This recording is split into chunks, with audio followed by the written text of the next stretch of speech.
You are now listening to the iWalter Show. Real talk about nothing. Faster than a speeding bullet, more powerful than a locomotive, able to leap tall buildings in a single bound. Look, up in the sky, it's a bird brain, it's a plane, it's iWalter. Yes, it's iWalter, strange visitor from another planet who came to Earth with powers and abilities far beyond those of mortal men. iWalter, who can change the course of mighty rivers, bend ears with his annoying voice, and who disguised as Walter Interranti, mild-mannered janitor for a great metropolitan newspaper, fights a never-ending battle for truth, nonsense, and the American way. And now, another exciting episode in the adventures of iWalter. Hey everyone, this is Walter from the iWalter Show. Yeah, you know what? I wasn't going to do another show again. I figured sorry, I'm adjusting my mic right away.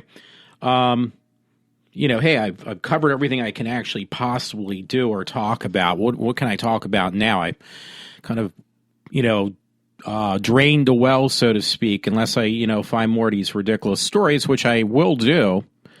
I tried not to tonight because I wanted to at least, hey, if it's short, if it's 15, 20 minutes, that's fine. It was pretty funny, actually, because I marathoned, not that there's many, it was only 6 episodes. It was $9 on Amazon. That's including shipping too. I got the old series from the BBC of Douglas Adams, The Hitchhiker's Guide to the Galaxy, because out of anything I've ever read on my own, like without being told, you need to read these for school or anything else, Hitchhiker's Guide to the Galaxy is actually the only thing I actually read all the way through. So, that being said, it was like, okay, I got to watch it. It was 2 discs. It's only 6 episodes. This was back in 2001. I think was the last release. But for $9, I think when it first came out, or years ago when it came out, on that you could actually buy it. You didn't have to, it was PBS actually sold it years ago, and they charged an arm and a leg. I think I worked at the WHYY Store of Knowledge over in King of Prussia. I think we charged like $50 back in the day. But it's now kind of like, because unfortunately the man's been deceased since 2001 of Douglas Adams, which, by the way, I got to kind of plug that real quick. This was what made me want to do the show. It's scary. Just in a few weeks, not even, I will be looking for a napkin. Oh, thank God I have one.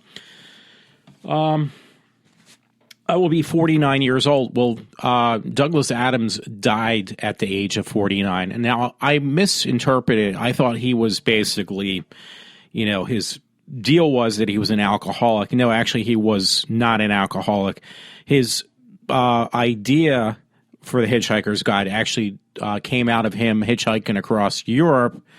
And it was on one of his excursions where he found himself basically drunk, so to speak, in a ditch. Not that he did. That he was like, yeah, you know what? Somebody else should really write a guide to the galaxy. They already wrote one, the Hitchhiker's Guide to, through Europe. He thought it'd be pretty funny. He did it on his own, obviously, then. Actually, it was pretty funny tonight. This caught my attention right away. I know it's not her. God, I wish it would be, but that's wishful thinking. Somebody on Twitter who had asked me to add her is Kristen Stewart. It was like, yeah, I wish it really was her. I'd be flattered if it was. It's not, obviously. It's at I am Kristen. So it's probably here is an Inspire You parody for advertising contact. I am Kristen2012 at gmail.com. So obviously it's not her. Again, it would be sweet if it was. It would be really actually flattered, but that's never going to happen, trust me. Anyway, yeah, I was basically, I got through all the extras. The extras were really long. It was it's only on DVD, but the second disc is where everything is for extras, which I thought wouldn't be that many. Unfortunately, it was a lot more than I actually really had interpreted. I started a couple hours ago, and I finally finished just a few minutes ago. The extras at 1:30 in the morning, so Wednesday morning, and I started like what can I say, like Tuesday afternoon. So, getting through the show and then the extras was just, wow, this is a lot. So, I mean, you're getting your money's worth. I'll tell you that much. Yeah. Well, the original, it says, I guess, the TV series that came out of the radio show. The radio show was back in 78 or 79, if I remember correctly. The TV series actually came out in 81, and I noticed there was a lot of the incidental music and stuff kind of remind me of Doctor Who. There's a lot of things in there I did not know about, and how Douglas Adams actually came up, his likes and dislikes for the TV series. One thing I knew, it was after he had passed on, they actually made something they were talking about for quite a while, was to make a movie out of the series, and it was done after his death. And unfortunately, I thought the movie was horrible because I think he would have not approved of it at all, because they made some major changes that weren't his idea. He had some problems with the TV series. He would have really had problems with the movie. So, unfortunately for him, he could not do anything about it. Probably the license was probably owned at that point, and from the beginning, from the radio show, was probably most likely owned by the BBC. So they're going to do whatever they want to make money, unfortunately. Anyway, there was like certain characters that I didn't know about. I remember watching it when I was younger, again, when it was on PBS, because you're talking back in 81, where the thing that kind of surprised me was that there's, part of it reminded me of Doctor Who. It had the same incidental music. 81 was actually, I think it was 80 or 80, I think it was 81, if I remember correctly. Let me check. I wasn't going to do this, but I will now. Peter Davison actually got the part of Doctor Who, is what I wanted to get to. I just bumped my mic with my glasses. Peter Davidson, Doctor Who.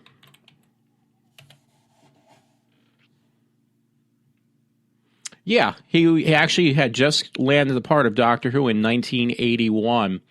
So there's a reason why I'm saying that. I'll bring that up in a moment, or an hour. No, I'm just kidding. In a moment. Where was I going to go with this? One of the characters I remember from watching Hitchhikers Guide to the Galaxy is they had this, stereotypical. The one character was played by this woman actress named Sandra Dickinson, and I thought it was just like a fake American accent, because generally they don't hire, as far as I know, in England, I don't remember them too much hiring Americans to play parts in BBC series in England. But this Sandra Dickinson, she played the character of what was it, Trillion? I got to look up the character's name now, because I read the books. I read those a while back, like 20 years ago, probably at this point. Because I remember like the main characters of Arthur Dent and Zaphod Beeblebrox. Ford Prefect, obviously. Yeah, Trillion. She was played again by Sandra Dickinson, and it was like, it never dawned on me, because like she was a little bit of a prude, I guess, on which she, 'cause they wanted her character to be sexy. I didn't know this, but Douglas Adams actually did not want her originally for the part. The part that he actually had imagined for his radio show was a bit different than who they had finally cast it. But she kind of grew on him, and then he, was okay with her playing a part. Well, the thing was, I was supposed to be like a dark-complected woman, I guess, the character, at least on the radio show, is the way it was supposed to be presented. And again, I really kind of don't remember the series that well of reading the books. Now, that was another thing I did not know.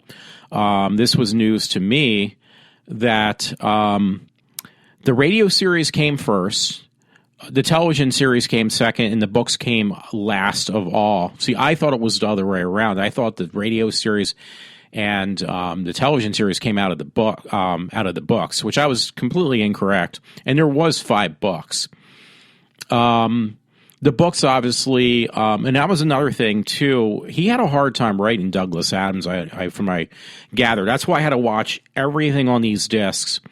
The extras and stuff, which I normally don't do. But I used to like that series. It was the only thing that actually got my attention to read books as well. He went on, actually. But anyway, before I go any further, Douglas Adams, they said sometimes like just to write out, even for the radio show, 5 pages would take him like over a year just to he would have a writer's block. And it would take him just to do 5 pages, like over a year, just to, if I remember hearing it correctly, to put that together. But once he got started, he was fine. And it was kind of amazing because, the radio series, I wouldn't think was as complex. I mean, there was a lot that went into the radio series and much more for the television series. But the books were pretty in-depth. And again, I read all 5 of them. I try to read, and those are a lot more complex, I thought, than what he did for a radio show or on the BBC or the television series. And by the way, he did 3 other books, which I couldn't actually get into them. I tried to. I had really difficult time on his books that he wrote. That was supposed to be, he wanted this, go further than just writing books for, the Hitchhikers. So, I'm trying to look those up. I keep on bumping my mic, too. Well, his original books, which I did read them all, was The Hitchhiker's Guide to the Galaxy, Life, the Universe, and Everything, So Long and Thanks for All the Fish, Mostly Harmless, which are claiming at that point was supposed to be the last book in the series, but then he added The Restaurant at the End of the Universe. Actually, I'm going backward. Well, these are not in order. So let me reread these in the proper order. Hitchhiker's Guide to the Galaxy, Restaurant at the End of the Universe. I thought that was correct. Then it was Life, the Universe, and Everything. So Long and Thanks for All the Fish was supposed to be the last one. And then he added on, which I actually enjoyed all the books, all 5 of them, was Mostly Harmless. And they were great. I loved all 5 books. But then he went on to do Dirk Gently. Was it Dirk Gently? I don't see it in there. It was something like that, though.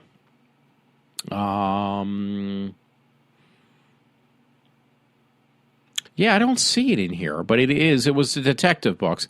And from day one, I could not read those. The 2 books that he did on that. Yeah, it was something like that. It was called. I think it was called because I don't see it in his list of books, but that was like his next project. And but I'm not seeing him now. Okay, I'm looking at a larger scale of his books, and I bought I think both of them, and I really had a difficult time. It was like, you know what, this is not keeping my attention the same way that the Hitchhiker books did. But it was something like that. I think it was called Dirk Gently, something like that. But honestly, I did not like the books, so I didn't go too far with those. Yeah, Dirk Gently's holistic, or I just had it up. The Dirk Gently's Holistic Detective Agency. I think I actually started reading. I may have read the first book, but there was no way I could get through his second book. It was really hard. And then they said they had enough material after he passed away to write another book. I think that's how that happened. Or actually, wait a minute. That came out of a video game he made. It was called Starship Titanic, because he actually was really big into computers. So he made this video game called Starship Titanic, and the book was derived from that, and I just did not like that at all, and I never even bothered. But actually, he died in the U.S. He actually died, and on May 11th in 2001, in Santa Barbara, California, but he was 49, which I will be in the next few weeks. So that's what kind of started this whole thing. And actually what started me thinking about Hitchhikers again, I'm sorry, my heater's going off in the back. That's me this time. Was that I went and seen that play. So there's always a good thing. You see things, plays or whatever, just because it gives you more of an interest. An interest in other things. And this time it was like, okay, hey, I got to actually watch this series again. I said I was, and now I not only watched the series, I actually watched all the extras. Anyway, I mentioned earlier about this woman named Sandra Dickinson and how does she fit into the world of Doctor Who. Well, she kind of fits in it in a very big way. And before I even go that far, she was very cute, kind of hot looking, and she was kind of a little bit funny on how she was, I guess, filmed on the show. So, because her character is supposed to be a bit sexy but very smart. So she kind of laid down the line, I guess, what I gathered on how she was going to be shown on screen, because she wore kind of slinky outfits. Well, anyway, Sandra Dickinson was actually, at the time, was married to Peter Davison from 78 to 94. And,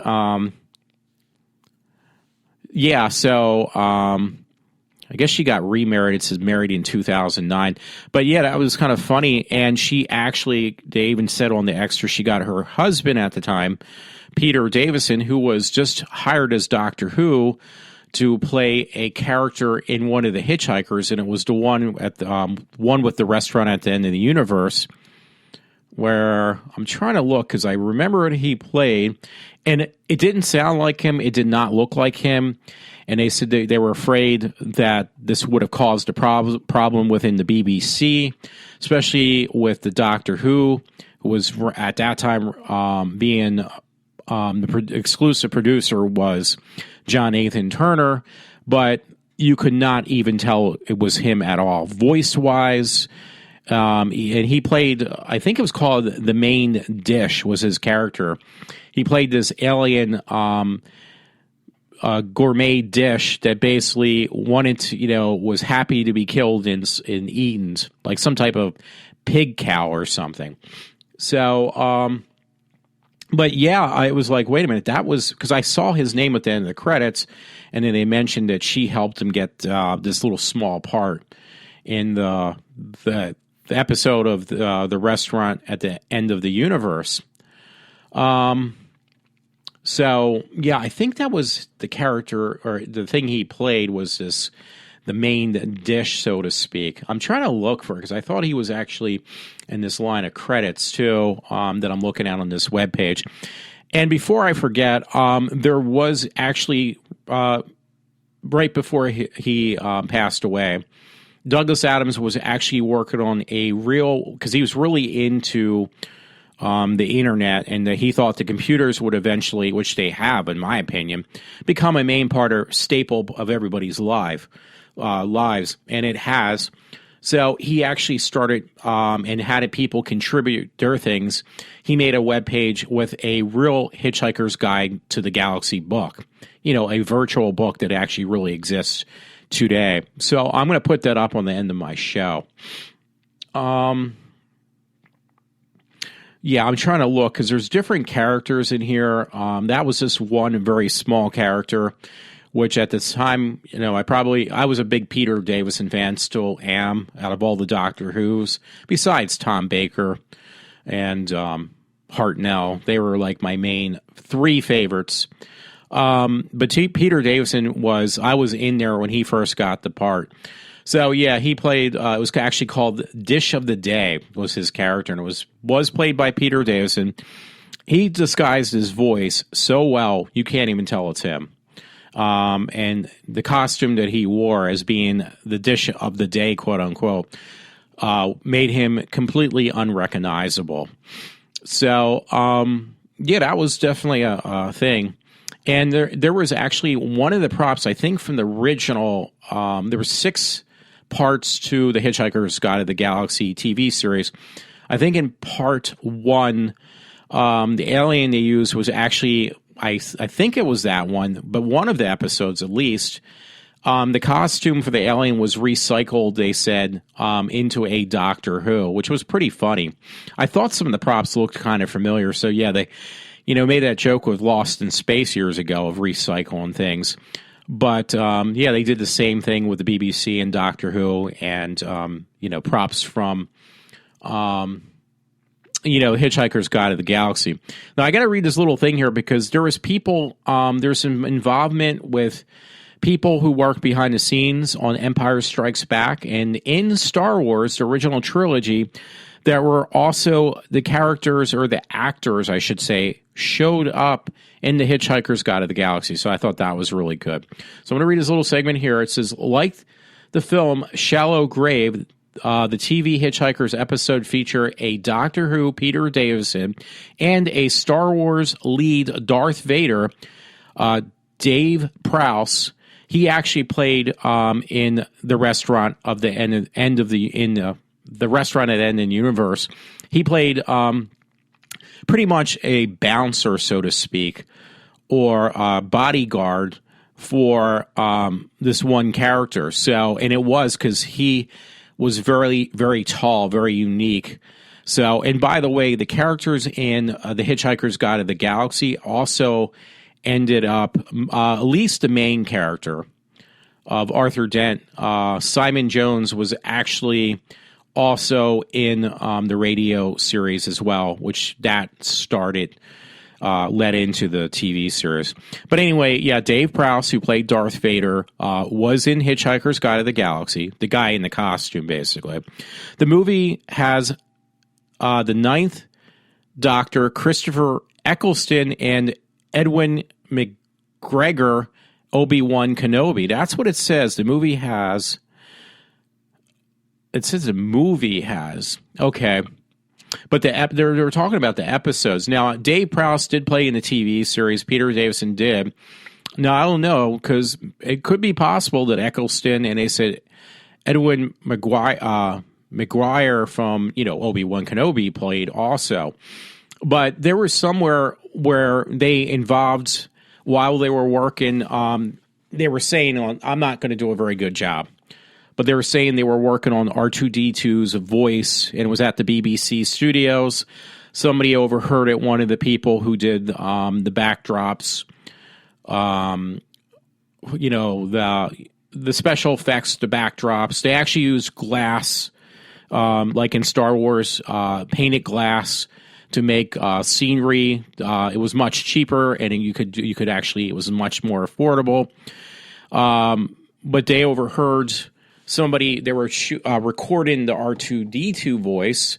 Somebody who was working on Hitchhiker's Guide to the Galaxy overheard it and asked if the people who were working on Empire Strikes Back were, I can't remember who the people were, but you can find it actually on those discs of the Hitchhiker's Guide to the Galaxy if you are interested. Because it goes in a lot of depth about a lot of things. But they actually got involved. So Star Wars, in some sense of the word, because some of it was actually studio shot in England, actually, in a roundabout way, was involved with Douglas Adams' Hitchhiker's Guide to the Galaxy. They did mention on the extras, because a big Doctor Who fan, how he was told he was, working on his project, Douglas Adams, but he was also told he needed to do some script writing for Doctor Who, which I mentioned before. The main episodes that I know him for was actually 3. There could have been actually some more that he was involved in, because he was asked that he had to do both. Yeah, it says Adams was still working on scripts for the second radio series of Hitchhikers, and working on the scripts for Doctor Who, and thus BBC extended the deadline for the pilot script of the television adaptation to the end of November when this had happened. But the Doctor Who's he wrote were Tom Baker's The Pirate Planet, the one that was never aired because of the strike with the BBC, which would have been Shada, and there was another one too. But the Pirate Planet was the best well known. I mentioned this before. I should actually try to see if I got a free space. Because I have Peter Davison. I don't know if there's any more to say about that anywhere. So I'm going to see Douglas Adams and Doctor. So when I put in Doctor Who,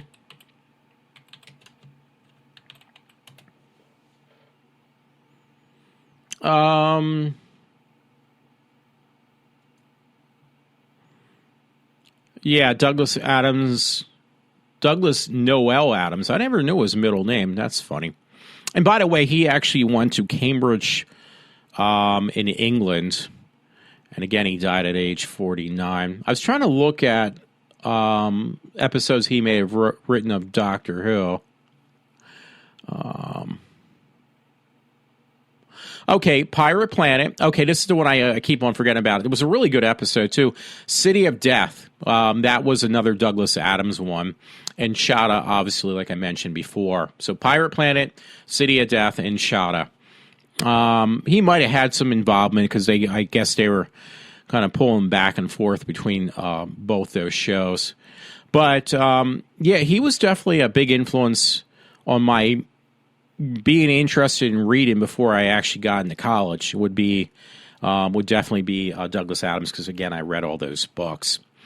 And, again, I was a big Peter Davison fan of Doctor Who because they were the ones I was watching Tom Baker at the time, and he was the first person I actually seen Peter Davison as being regenerating into the new character of Doctor Who. That was the first quote-unquote regeneration I've ever had seen, and it was actually, I saw The Five Doctors, actually, it was aired in the U.S. before it was aired in England, and I think BBC did something, but I think there were some people that weren't too happy about it. Okay, the Americans get this before we do. Different story, but yeah. So, kind of shows the amount of time I've been watching Doctor Who, obviously, then, too. But, yeah, that was the good old days. And with Peter Davison, just on a sidetrack real quick, I actually really did enjoy All Creatures Great and Small. That was on for quite a few years. Before and after the war was the way the stories had taken place. And during the war, with the characters in All Creatures Great and Small. And I didn't watch them all, but I did watch a bit of them because it was just an interesting show. Obviously, because Peter Davison was on there too, but it was a really good show. But yeah, I'm more of a science fiction person. And the one thing about Douglas Adams I should mention to people, he was also a big follower. He really. And if you are a fan of this, I'm not as much. If you like, because I felt like that watching the series again. It felt humor in the Hitchhikers that he had put forth for people to listen to and then watch remind me a lot of Marty Python humor. And actually, yeah, he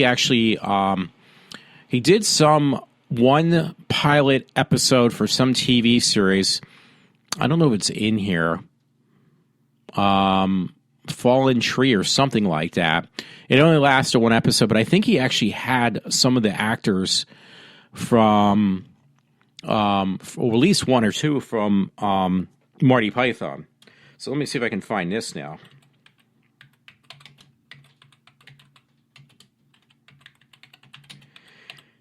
Yeah, it just it was a series that this kind of fell short after the pilot never went anywhere. I thought it was called The Fallen Tree, but maybe not.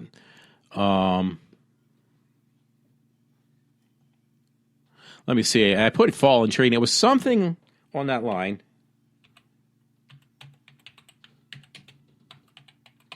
I'm just going to put in television shows.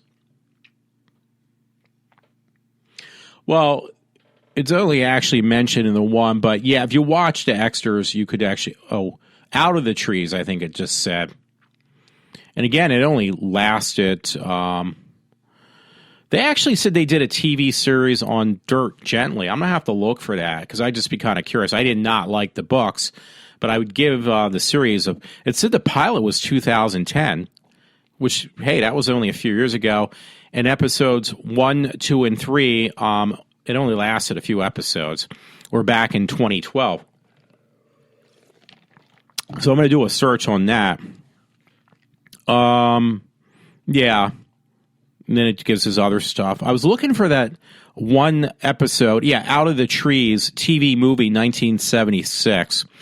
I thought it was supposed to be a pilot, was what they said. I'm going to see if I can actually find this while I'm on the air. I'm going to keep a low key just to get people heads up on my bizarre stories on things I find. That might be something I'll probably have to actually go overseas. I'll probably have to go overseas to find on any of Douglas Adams' other TV series. Because I didn't honestly. Yeah, Dirk Gently, the Douglas Adams series, 2010 to 2012. Obviously, it didn't do too well, but if it's something that actually that would be after his death too, unfortunately. But I would definitely give it a shot if I could find it. Even stream it on. Again, it might be something I'll have to go overseas for, which I don't have a problem with. So I'll look later. So yeah, that was news to me because it was never released in the U.S. as far as I know. But it obviously did not last very long either. And unfortunately, the thing was that he passed away back in 2001. So this was definitely 10 years after his death they decided to do this. So the Dirk Gently thing. But yeah, there's a lot of informative information. I could probably, I should have wrote some notes down as I was watching the extras. Sometimes maybe that's not a good idea because maybe I hope I can encourage somebody to actually go out and say, hey, you know what? Maybe I'll give this a shot. I'll watch, for $9. I'll look it up again just so I'm not misleading people on the Hitchhikers thing. And I don't even think I needed to use, honestly, it didn't, go into my Prime account. Okay, I had some eBay bucks, or eBay bucks. Sorry about that. Some cash available, like when you use your credit card, I use it, I pay it off for the Amazon thing. That actually helped me out because it costs like $14. Still, that is really good. I paid only $9 because I had some money. That paid for practically. I got it for free. I think I actually got it for free, or I paid $9. But either way, if you want to buy it, it's $14. I didn't pay anything remotely close to that, but I'm just letting you know. Hey, if you're interested, you can get it for $14. So, $13.79, and I think that's non-Prime account. But there was a lot, like I said, I learned. He actually, Douglas Adams died in the U.S. back in May of 2001, May 11th, at the age of 49. I remember saying that before.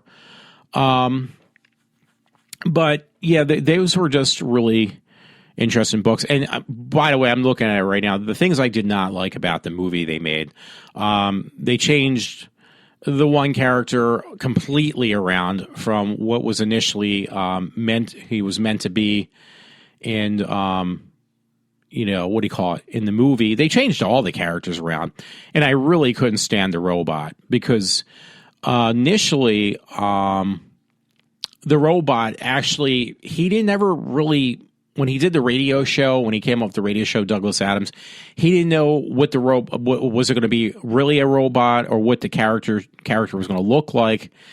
But when they kind of came up with something finally, and you saw what it looked like for the TV series, I was actually kind of like pleased with that. It fit, it was suitable, and I think they actually got the voice from, I think that was probably the only other person that got the voice to, play the character in the TV series. So I was fine with that. But he was like kind of a pretty tall caricature, whatever you want to say. And it looked kind of like simple, but it was effective. Then in the movie, they make him this little short, stubby, probably a way of merchandising off the character, and it was just awful. So the whole thing was awful. It was like the worst movie I ever could have ever imagined, and I'm sure Douglas Adams if he was alive, he would have been really pissed off by that. Again, if you want to check out the Hitchhiker's Guide book, because I didn't realize it, because in an interview with Douglas Adams right before he passed away, he actually was working and doing some of his later books on an Apple laptop. So he was really into computers. He thought computers would be eventually the wave of the future. I mean, that was 15 years ago, probably, because it was 2001 when he passed away. But before that, he knew that, computers were the thing of the future, and they would, be part of our life, a very important part. So he actually thought if he could do it a different direction than where he went with doing the radio show and the TV series and things like that, he probably would have wanted to become a computer, developer or something on that line, which was kind of interesting. So if you want to read The Hitchhiker's Guide to the Galaxy Earth Edition, it's H2G2 or H2G2.com. And again, I will post that when I do my show tonight. I'm trying to keep that up to make sure that I put a link for that one. It was funny because the thing I really gathered from watching the extras, which I felt was really interesting to me because it's something I've always wanted to get into, and I'm in the same boat he is, and he actually gave me a different look. Doing radio podcasts was the last thing I've ever wanted to do.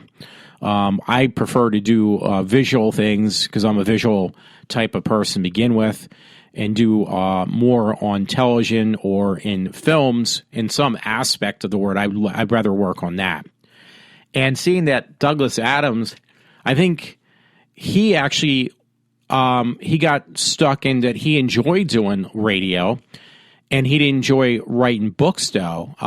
Books seem to confine him, but he ended up being his books became very popular from the radio series and the TV show, the TV series. So, but his initial what he wanted to do was completely opposite where he ended up, and it's like, well, I'm kind of doing the same thing because I've always dreamed about doing TV and film, and yet I'm doing a podcast almost on a regular basis. And then I take some, times I don't do anything. And yet he went into a completely different direction from where he wanted. And the books actually, basically made him who he was. The other things did too, don't get me wrong, because I didn't even know they said after the radio series, it became so popular, and obviously the TV series back on the BBC as well, that they actually had back in 81 developing were fan clubs. Like I used to back in 81, actually a little bit before 81, I would have my parents or, actually an uncle take me down to Philly to go to these Doctor Who conventions in Philadelphia when I was, 13, 14 and up. Now I do that on my own, though. So, but I've always had an interest, and actually one time it was one over what's now called the Valley Forge Casino. Actually, what do you call it? I did go to one where I saw Colin Baker and John Nathan Turner right over here in King of Prussia back in the day. So yeah, that was to me that was. That was really fun. But I've always had an interest, though, in doing stuff like that.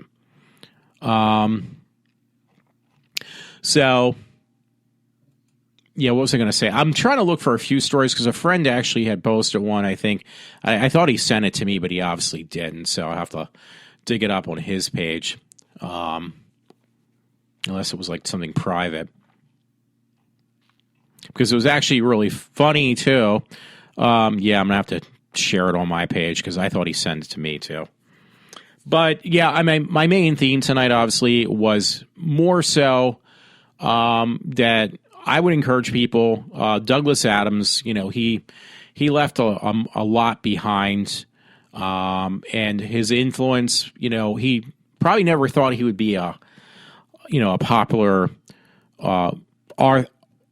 author of books, but he really was, and he actually influenced me to read before I actually got to college. That was a big influence to me, was his books.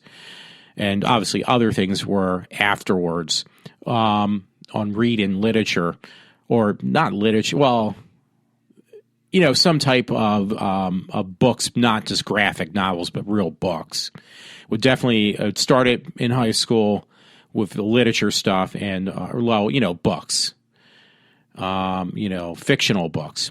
And it led from there to other things, but I never really got into the TV series as heavily as I did Doctor Who, but then I saw that there was a paradox between both of them, so to speak.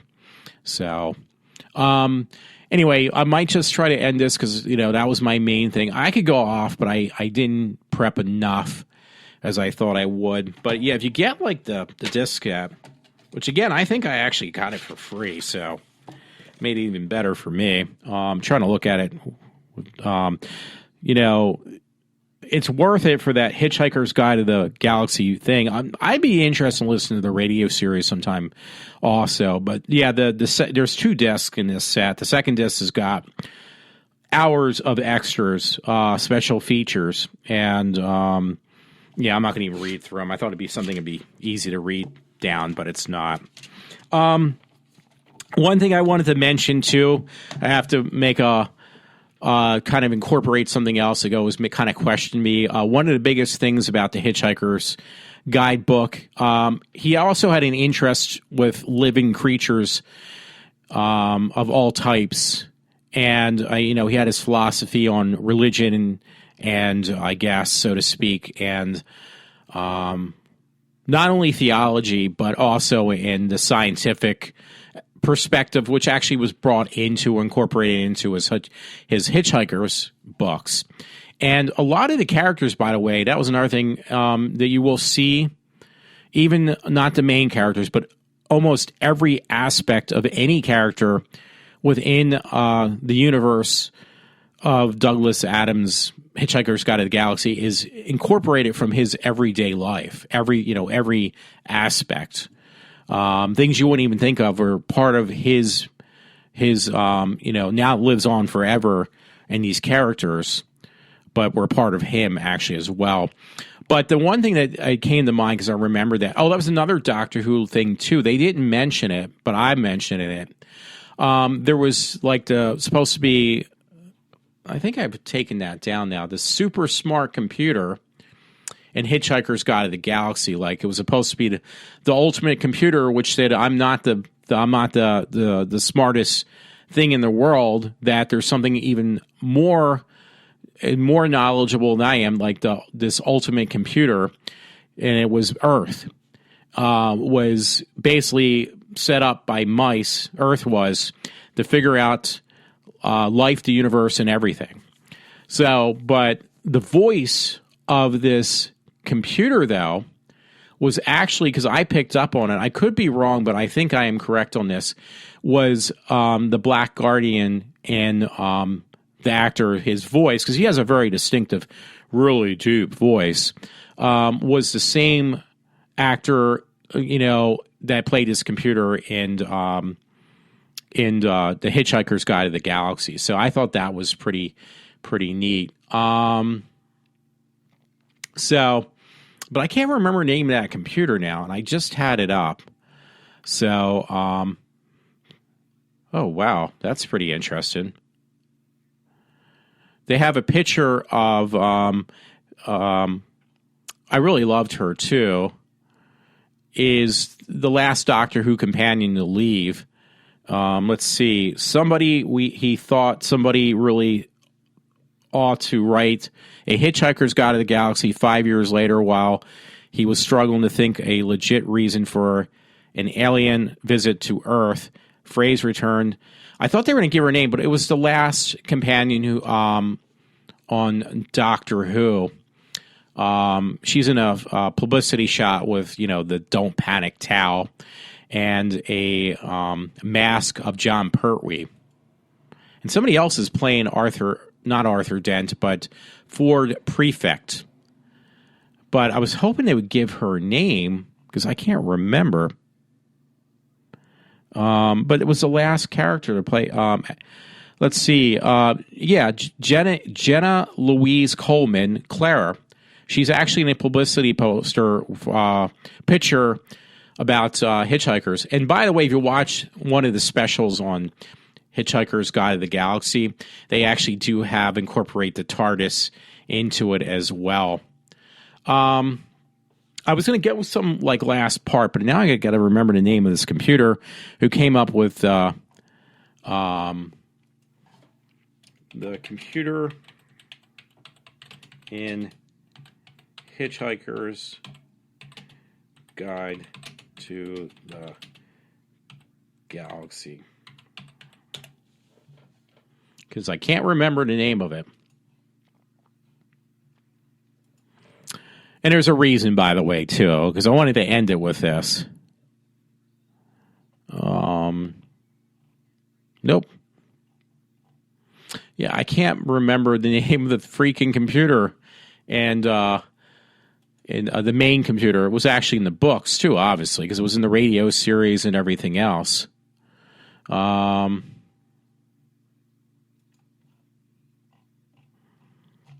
wonder if I can just put in... Because I had all the character base up before. Now I just kind of lost it, so... I'm looking under Wikipedia, because that's the one I think... Arthur Dent, Ford Prefect, Trillian, Zaphod Beeblebrox, Marvin the Paranoid Android, Slither Barfast, and the book.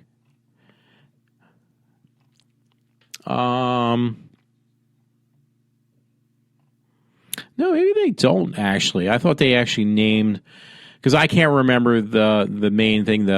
This computer that came up with the answer that the most important question of they name it in the radio series. I just can't remember the name. Well, anyway, the answer to life, the universe, and everything was the number 42. And that was an ongoing joke. Like when you read the books, because I never really listened to the series, the radio series, or watched the TV series. I read the books first, and the computer spends, I think it was 7,000 years or something like that, coming up with his answer, and the answer to life, the universe, and everything was the number 42. And it was like, what? That is the answer? So let me see if I can just put in that. Maybe that would be my best bet. 42 was the answer. And the question was the equation for 42. So, but there's a reason I wanted to bring that up too. Yeah, and you know what? There's actually pages on the number 42 in the meaning behind the number 42, but that is the answer to the ultimate answer to the universe and everything. So it's like an ongoing thing. And now they actually made a Wikipedia page just on that alone. 42 is the answer to the ultimate question of life, the universe, and everything. The answer was first calculated by the supercomputer. Okay, Deep Thought. So there's a little bit of a joke in there. It's called Deep Thought, but I think he was trying to because there was I think a movie called Deep Throat. And I wouldn't be surprised with Douglas Adams, he would make some type of tongue-in-cheek humor by using deep thought. After 7.5 million years of thought, the shocking answer resulted in the construction of an even larger supercomputer named Earth, which was tasked with determining what the question was in the first place. The Earth was destroyed by Volgons 5 minutes before the 10 million year program was due to be completed. One of the only humans who survived the destruction of Earth was namely Arthur Dent. Pulls random scribbled titles from the bag Scrabble. That was the very last episode, at least in the TV series he does this. When his friend Ford Prefect lines up the tiles, they spell what you get when you multiply 6 by 9. Some readers of Adams have thought it was a question that this question was an affirmation ultimate question. After all, it is Arthur who has been led to reveal this answer. Arthur is indeed from Earth, and Earth is a giant computer built to work out exactly what the ultimate question was and what is 6 times 9 in a bona fide question. So, you know what? I was stupid enough, but the thing was, they explain, but there's a reason behind this. There's a whole Wikipedia page just on the number 42. So, but it's kind of funny. But it actually, the question to the answer was let me see. What was that again? And it was mentioned over and over again. Multiply 6 by 9. Well, you won't get 42 if you do 6 times 9, but there's a reason behind that. Okay, readers have speculated, though, that 6 times 9 does indeed equal 42. Well, let me figure this out, because I thought it did not, so I'm going to do it again. 6 times 9 is 54, so how did he come up with 42? Readers have speculated that 6 times 9 does indeed equal 42 when calculated in the base 13. So there was some type of complex thing here. It went right over my head. Adams responded thus, I may be a sorry case, but I don't write jokes in base 13. So, if you're some type of mathematician, maybe you can kind of explain it to me. Inspiration for the number 42. There are quite a lot of numbers to choose from. So why did Douglas Adams choose 42? Basically because he wanted a small, ordinary, innocence number, and he had picked 42. This message from Adams explains his choice. So there's even more. But that was always the big thing about it, was the number 42, having a bath towel was another thing, and the babble fish.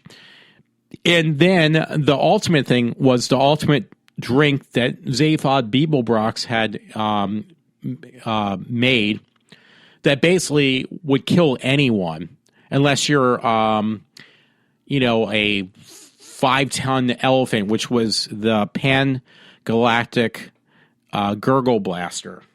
So I got to look that up, too, because that was another one that went on for years, and I used to hear about it at school all the time, high school.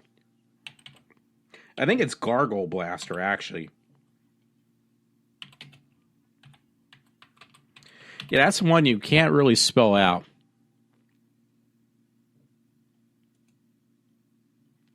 And that one won't come up, so Pan-Galactic. I can't even spell that one, kids. I mean, people.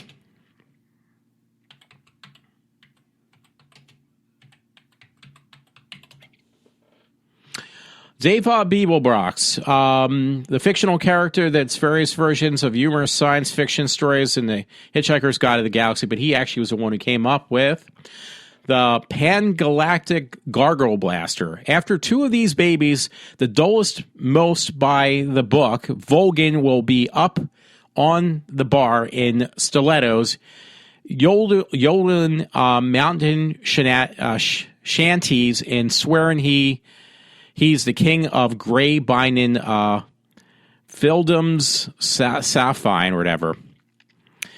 But yeah, it was just funny. Yeah, I would be interested in something. That was a big thing, by the way, in these books. I wanted to go back to the numbers that he used mainly because there's a tie-in I wanted to use with another movie that used a number, and you probably could read my mind at this point. But the Pan-Galactic Gurgle Blaster is an alcoholic beverage invented by the ex-president of the universe, Zaphod Beeblebrox, considered by the guy to be the best drink in the existence. Its effects are similar to having your brain smashed by a slice of lemon wrapped around a large gold brick. Beeblebrox advised that you should never drink more than 2 Pan-Galactic Gurgle Blasters unless you are a 30 megaton elephant with bronchial how do you say that? Pneumonia? I can't even say that. Pneumonia. Well, you can kind of figure out what I'm trying to say. Actually, I should put that on there. It was the funniest thing I ever read. You know, when you get seriously sick, you know, but a bronchial, I won't be able to say that word. However, Fort Prefect ignored the advice and consumed 3 Pan-Galactic Gurgle Blasters while at Milloway's, which Milloway's is the restaurant at the end of the universe. They actually mix in instructions to take the juice from 1 bottle of Old Jenks Spirit, how to make a Pan-Galactic Gurgle Blaster, pour it into 1 measure of water from the Sea of Citrinius 5. Oh, that's Citrinian seawater. Oh, those are Citrinian fish.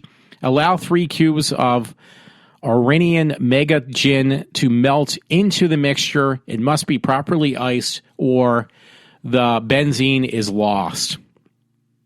Okay, there's too much to read about this. That would be funny if somebody actually decided to make a drink, an alcoholic beverage that would be so strong that 1 whiff of it would knock you out, because then they could actually truly call that a Pan-Galactic Gargle Blaster. That would be pretty funny. That would be very clever, too, because I tell you, it would probably sell a lot for everybody who appreciated the radio series and also the TV series as well. But yeah, there's actually, I'm trying to figure out a way how to incorporate this into I'm going to try it now because I wanted to actually add that as the Hitchhikers guide as well to my collection Facebook entries. So, unfortunately, I'd love to also add this stuff to my my Twitter account, but it's just going to take too long to do both, and I'm just a lazy fuck who doesn't really want to do it, so I probably won't. Yeah, so, I mean, that was pretty cool. Oh, and another thing was, it made me feel much, much better. They show cut scenes, deleted scenes, behind the scenes of making of the television series of Hitchhikers Guide to the Galaxy, and they screwed up so many times, it made me feel much more promising about myself. I mean, you're talking like professional actors, but yeah, it was kind of funny. They were getting actually angry at themselves for screwing up quite a few times. And part of it was shot on video, looks like, and part of the series was shot on film, which film is not cheap if you have to do reshooting of, reshots on film or take more than one edit shot or, shoot something more than once. My only thing about the series, because like I said, Trillian, the character of Trillian, I have to go back to that real quick, too. She was really, I thought, for back in the day, she was really hot. Peter Davison's ex-wife. But she had the most, and she was American. She actually was from, I think she's from Washington, D.C. or something like that. Now I'm going to look that up again.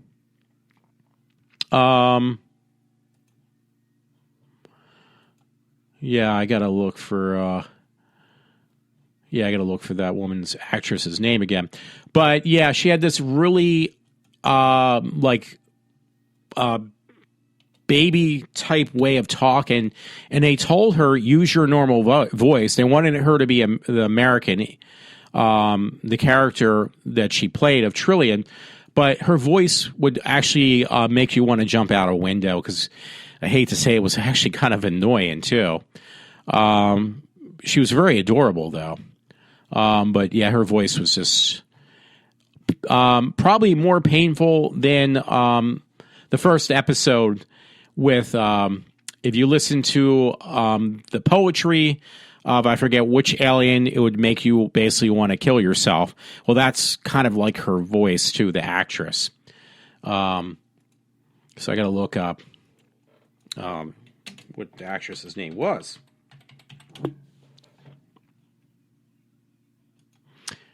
Yeah, here we go. Trillian Astra. Tracy Marie McMillan, also known as Trillian Astra.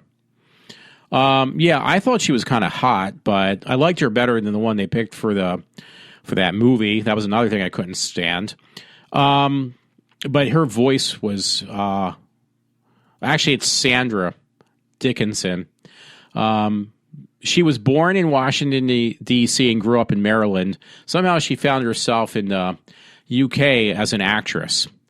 But, yeah, she's got that typical 80s hairdo and look, but her voice was extremely annoying, I'll say that much.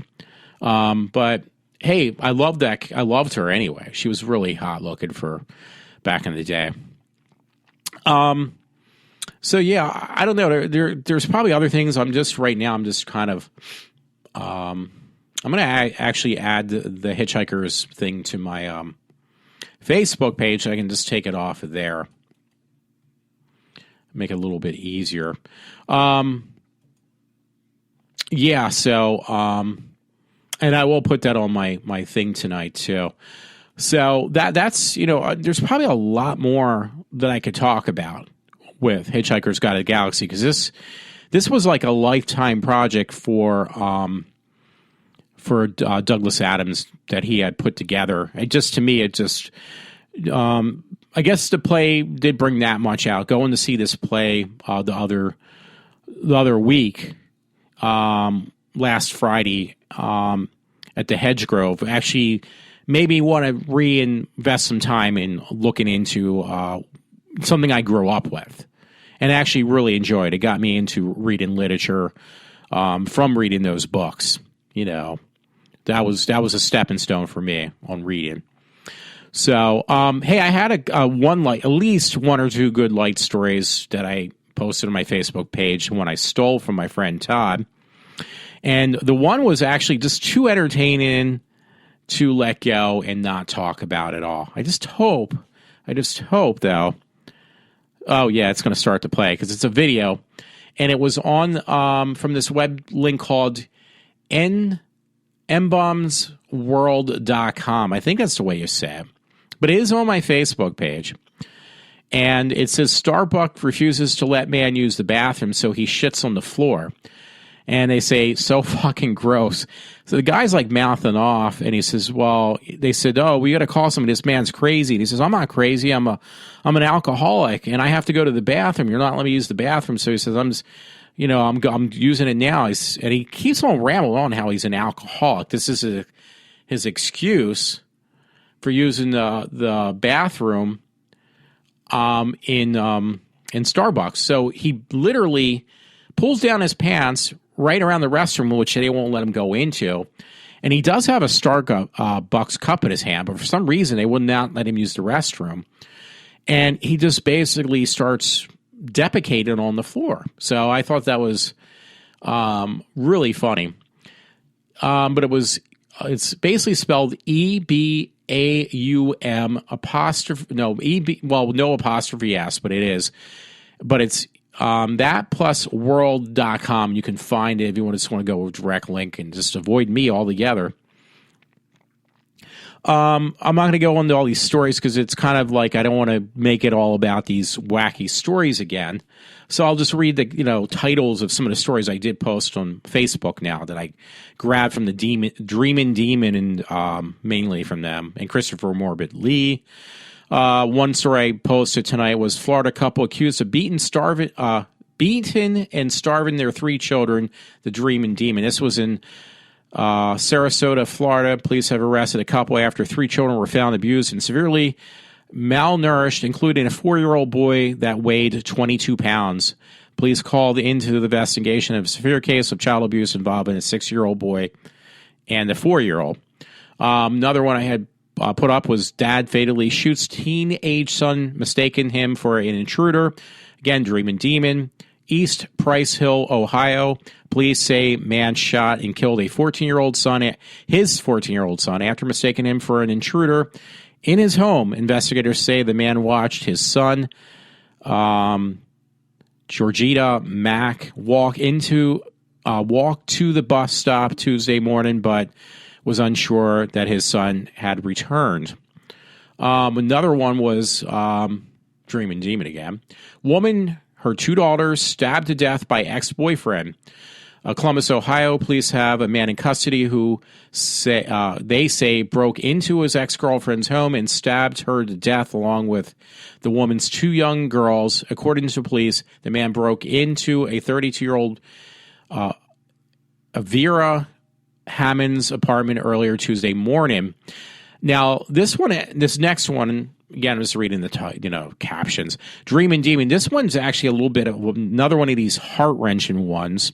Courtney Campbell died from fire inside her coffee stand. The Dreamin' Demon. Everett, Washington. Courtney Campbell, 25 years old. She was just basically closing down her coffee stand, and somehow it caught fire and she died.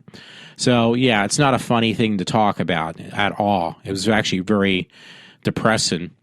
Friend actually put this up earlier. Grumpy Fuckers Coffee Shop. I swear to God. Sorry about that. Don't mean to use God's name in vain. Coffee shop opens for non-morning people. Grumpy Fuckers. That's literally the name. And it is spelled out on their coffee shop as that. They did not hyphen it. So it's basically Grumpy Fuckers Coffee Shop opened its doors yesterday and an overwhelmed demand. And it's actually, you can go to, which I didn't know, grumpyfuckers.com. So I'm opening it up real quick because I thought that was kind of entertaining. There's a whole sleuth of stuff on there.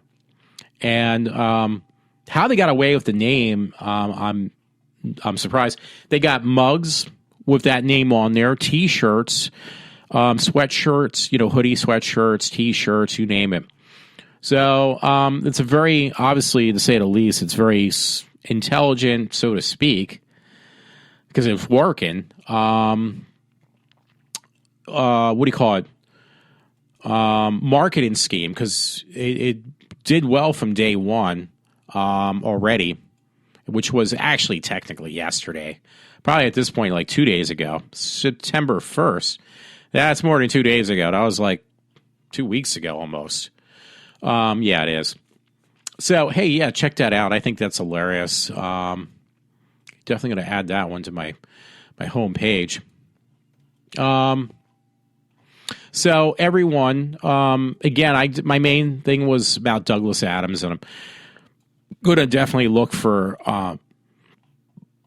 what do you call